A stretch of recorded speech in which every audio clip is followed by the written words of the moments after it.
unannounced? No, Your Honor. Yes, I have something to say.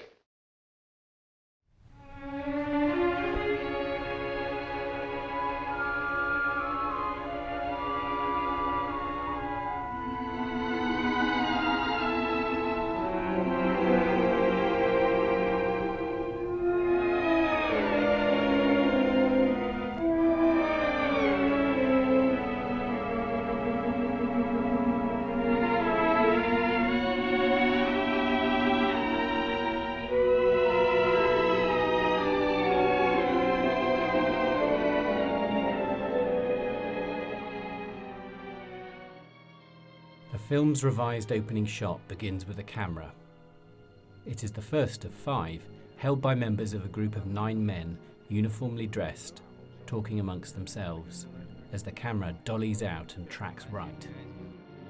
A 10th man is glimpsed peeking through a pair of heavy doors, before the camera tilts up and concludes its movement on the sign above the door. A press camera. The gentlemen of the press gathered together outside the courtroom, evidently awaiting a major news story. Beginning with a close-up of a camera is an appropriate way of introducing a film that will be concerned with public, private and secret forms of looking. The camera movement links the opening camera, the male reporters and the figure peeping through the door with the courtroom itself, the place of justice and judgment. Starting the film outside the courtroom aligns us spatially with the waiting group of men. This shot, where we share the optical point of view of the anonymous onlooker, dramatizes more of what is at stake in the decision to reshoot the introduction to the story. Bill Crone reveals that to save the costs of recreating the scene inside the courtroom, the door which now frames our view was optically printed onto the original footage, as is clear when we look closely. Our view of the courtroom is transformed from a neutral position inside to that of a surreptitious gaze. Nothing in this masculine world leads us to expect a woman to be the focus of the newsmen's attention, but so it proves. Court is now adjourned. Here she comes. Alicia, initially lost in thought, is made aware of her surroundings by the flashes of the press photographers. Composing herself, she does her best to look straight ahead and to ignore the barrage of questions. The camera is placed so that we can see Bergman's face closely. Through being able to see the details of her performance, we have some sense of the challenge involved in running the gauntlet. It's an unusual introduction to the film's female star, particularly, as Robin Wood argues, because this is Ingrid Bergman, under press scrutiny as the daughter of a Nazi spy. She is also under our scrutiny. The camera's viewpoint is parallel, spatially, to the position of the reporters, and almost equally intrusive. Let us know if she tries to leave town. Camera movement again connects, this time the press and the 2 men who the camera now picks out for us, leaving Alicia and tracking forward in the film's second independent camera movement. They are dressed in the same fashion as the journalists, and they too watch Alicia. It seems likely that they are federal agents, the prurience of the press paralleled by the surveillance of the state. Originally, one of the 2 agents pictured here was Devlin, the character played by Cary Grant. Again, a revision was made. In the reshot opening, William Gordon is accompanied by Frank Wilcox. The introduction of Devlin is reserved for the famous sequence shot at Alicia's party. Rather like rewriting the first chapter of a novel, the revised opening gave Hitchcock the opportunity to introduce his audience to subjects, motifs, and ways of seeing that had evolved as he shot the rest of the film. The first sequence now initiates the film's central concern with male groups and their oppressive relationships to Alicia. Made and set in the year after World War II ended, the drama is rooted in an unchallengeable ideological opposition between the free world and the evils of Nazism. Yet one of the striking features of the film, and central to how it wishes to orientate us to its world, is the extent to which the Nazis and the Allies are paralleled in a number of scenes, seemingly against the grain of the fundamental moral contrast between them. That they are all exclusively male can seem logical for a movie set in 1946, but was by no means inevitable. The decision to exclude women is strategic. As Peter Wallen observes, Hitchcock's plots are often hybrid, interweaving two stories, a love story and a story of spying or investigation. Someone is coming. In Notorious, we have spies and Nazi threat, I'm going to kiss you. No, he'll only think we... That's what no. I want him to think. plus a love triangle. You'd better stay upstairs, Joseph. They may need you. Yes, sir. And in overlaying spy story and romance, the film overlays espionage with complexities of gender and sexuality. Push me away. The two men, Devlin and Sebastian, are opposed both romantically and ideologically, and Alicia is the pivot, trapped in between in both stories. These relationships are complicated by others. We see Alicia's father in the opening sequence. Later, we're introduced to Madame Sebastian, not a member of the Nazi group, but ideologically very much one of them, the striking exception to the all-male opposing sides. Her role as Alex's dominating mother parallels that of Alicia's father, implicitly the cause of her drinking and promiscuity, and explicitly behind Alicia's need, in Devlin's words, to make up for her father's peculiarities. Huberman and Madame Sebastian are then further paralleled with Devlin's boss, Prescott, not a literal parent, but of an appropriate age and embodying patriarchal power. The position of all three is defined in terms of their authority and of actual or potential rebellion against it. Hitchcock even echoes the key scene of Alex waking his mother to seek her help with that of Prescott lounging in bed when Devlin asks his approval to go to Sebastian's house. Prescott's levity further undermined by the close juxtaposition of his cracker eating with views of Alicia's sickbed.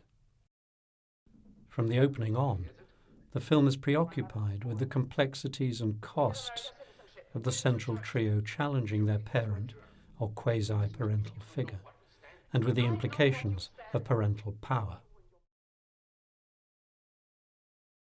Equally important in the revised opening, and crucial to an understanding of the film overall, is that the revisions Hitchcock made encourage us to be alert to the nature of our access to the action. Central to the film's concern with various dimensions of looking is extensive use of the point of view figure. Notorious works many variations on this familiar trope. Some take the most common form of 3 static shots. Some are mobile, moving as though with the character. Some are distorted to vividly convey subjectivity. Shall I take you up to the room? May I help you, my dear? Then there are point of view figures in which the camera tracks in toward the object of attention in the middle shot when Alicia, the person looking, hasn't moved. What Patrick Keating has called amplified point of view shots.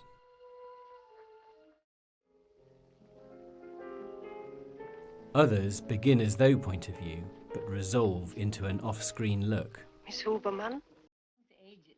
In further variations, a close-up is embedded within the point of view figure.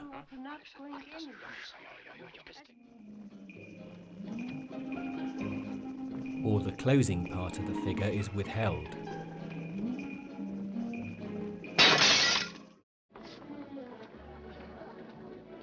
In this sequence, repeatedly withholding the closing shot enables Hitchcock to balance Devlin's and Sebastian's viewpoints. In all, there are almost 80 point-of-view shots, shared among 6 characters. All but a handful belong to Alicia, Devlin and Alex Sebastian, and of these about half are Alicia's, the others shared almost equally between the two men. Sebastian's point of view shots begin in the scene where Devlin and Alicia set him up, but mainly coincide with occasions when we're made aware of his concern at what he believes to be an affair between them, or in his discovery of his wider betrayal. We share Devlin's optical point of view when he takes on the active role of agent, investigator or hero. When staging Alicia's introduction to Sebastian. During the party and ensuing visit to the wine cellar, and when he finds and rescues Alicia at the end. Alicia's point of view shots include a view of Devlin's approach as she lies poisoned, echoing shots in the scene where she wakes with a hangover, part of a wider pattern that parallels her intoxication with the attempt on her life. But most are designed to amplify the experiential dimension of her investigations into the work of the Nazi cell. This indicates one important dimension of Alicia's position at the heart of both stories, the film's emotional centre, in Robin Wood's words. Here she comes. But she is also, from the outset, the object of others' looks. The opening point of view shot is on the lookout for Alicia, and the revised opening gives us two other kinds of looking at her by different characters. Let us know if she tries to leave town. Later, the film shows her repeatedly being looked at. Under the searching looks of the Nazis, she has to perform to keep up a role. With Devlin, she often struggles against his judgmental gaze. You don't think a woman can change? Sure. And change is fun. For a while. For a while. What a rat you are, Devlin. Seeing with in film is almost invariably accompanied by looking at the looker. Giving us the viewpoint of a man we never see again draws attention to the illicit act of looking we share, but doesn't invite any other form of engagement with the looker. In Hitchcock's point of view shots, there's often a tension between our complicity in looking and our attitude to the looker. This is emphatically the case with the Nazi Sebastian and the often remarkably unsympathetic Devlin. Sharing or witnessing their looks clearly does not imply approval of their characters or actions. By contrast, the large number of point of view shots Alicia is given are much less hedged around with qualifying perspectives. Any unease we might feel that Alicia is betraying Sebastian's trust is countered by the context of the Nazi plot she seeks to uncover. Central to this is our awareness of the terrible risk she is running. Shots that are, as it were, just for us can also be qualified in their effect. Our look here is intrusive, but the camera's look towards the press, the first appearance of the star, and our knowledge of Alicia's situation also encourage engagement with Bergman as Alicia, and a critical alertness to what is going on.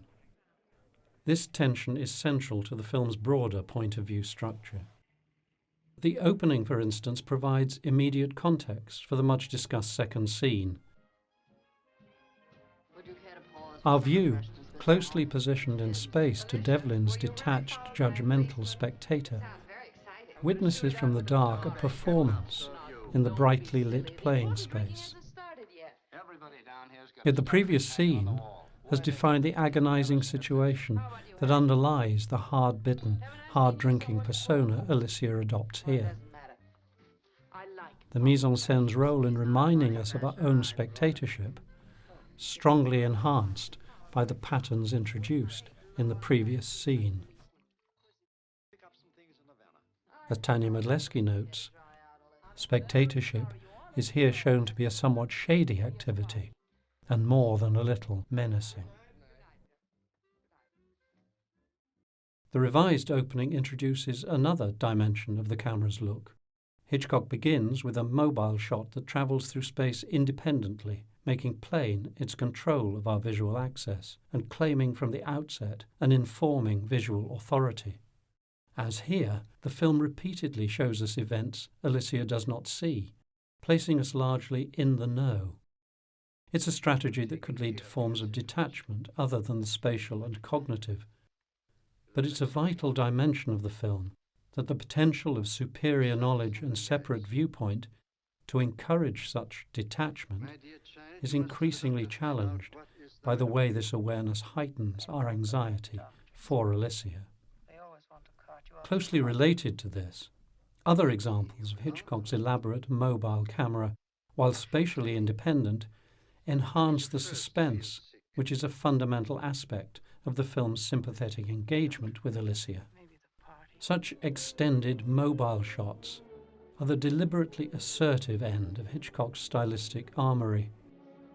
They're the most direct pointers right from the beginning to the overall independence of the film's way of seeing, which is, of course, as present but less apparent in every cut and camera position. As we're seeing, the camera's independence does not imply neutrality, any more than a point-of-view shot necessarily involves sharing the looker's values. As William Rothman has pointed out, the shot in which we see and hear the court's judgment has a later rhyme. We see the accused, his back to us, looking up at the judge on his dais, the matted indoors narrowing focus and isolating them from the rest of the court. In the final shot, Alex turns away from the camera and looks up at the doorway to the men who will become his judges. It seems unlikely that he will be sentenced to life imprisonment. It's another moment enriched by Hitchcock's revised opening.